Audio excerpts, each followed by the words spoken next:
এ কি হচ্ছে? মাটিতে ধস নেমে যাচ্ছে।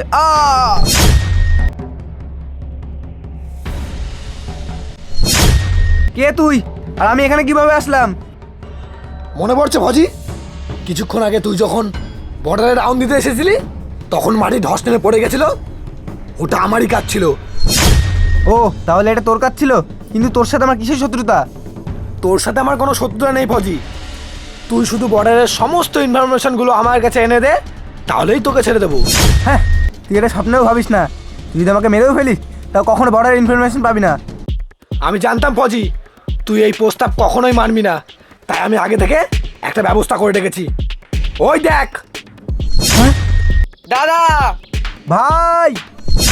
বল ফজি, এবার তুই কি চাস? তুই তোর দেশকে বাঁচাবি না তোর ভাইকে? শালা কুত্তার বাচ্চা, খুলে দেখা আমাকে, তারপর দেখাচ্ছি কি করতে পারি। কি বললি ফজি? আহ!